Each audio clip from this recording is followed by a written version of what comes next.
আসসালামু আলাইকুম ভিউয়ার্স। আমি হুমায়রা কবির, খুলনা, বাংলাদেশ থেকে। আমি অবেট হেল্পার্স থিঙ্ক ট্যাঙ্কের একজন ভলেন্টিয়ার। বর্তমানে আমি রিহান আল্লাহওয়ালার নেতৃত্বের ক্ষেত্রে 2 মাসের এআই বুট ক্যাম্পে অংশগ্রহণ করছি। আমার আরেকটি রিভিউ ভিডিওতে আপনাদেরকে স্বাগতম।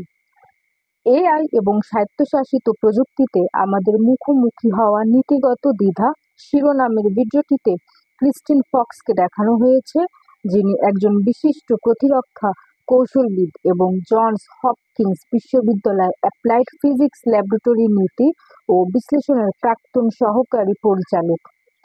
8 বছরের বেশি সময় আগে প্রকাশিত এই টেড টক সামরিক অভিযানে কৃত্রিম বুদ্ধিমত্তা এবং স্বায়ত্তশাসিত প্রযুক্তির একীকরণের ফলে সৃষ্ট জটিল নৈতিক চ্যালেঞ্জগুলির দিক নজর দেয়। মানবিক তত্ত্বাবধান ফক্স স্বায়ত্তশাসিত অস্ত্র ব্যবস্থা স্থাপনের ক্ষেত্রে মানুষের বিচার বিবেচনা বজায় রাখার গুরুত্বের উপর জোর দেন। তিনি যুক্তি দেন যে প্রযুক্তিগত অগ্রগতি এরকম থাক, আমি পরে কাটে নেব একটু। হ্যাঁ, মূল বিষয়বস্তু স্বায়ত্তশাসিত ব্যবস্থায় মানবিক তত্ত্বাবধান।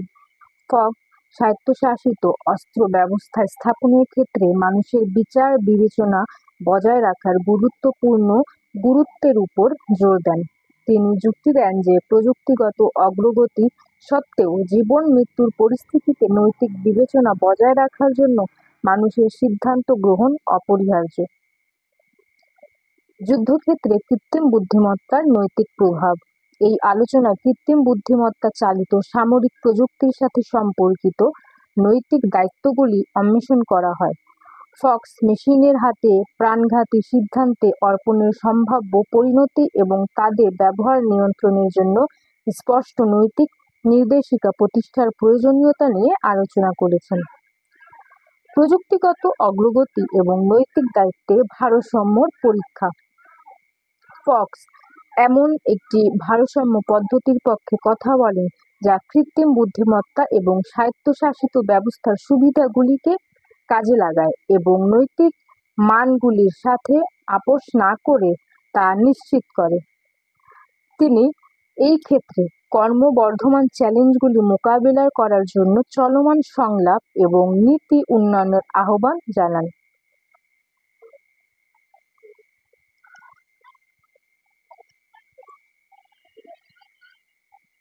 এই টেড টকটি উদীয়মান প্রযুক্তি এবং নৈতিক দায়িত্বের মধ্যে ছেদ সম্পর্কে চিন্তা উদ্দীপক অন্বেষণ হিসাবে কাজ করে, বিশেষ করে জাতীয় নিরাপত্তা এবং প্রতিরক্ষার প্রেক্ষাপটে। আমার আজকের ভিডিওটি এই পর্যন্ত। আশা করছি আমার ভিডিওটি আপনাদেরকে ভালো লেগেছে। আমার পরবর্তী ভিডিওটি দেখার জন্য আপনাদেরকে আমন্ত্রণ জানাই। আজকের জন্য এতটুকুই। আল্লাহ হাফিজ।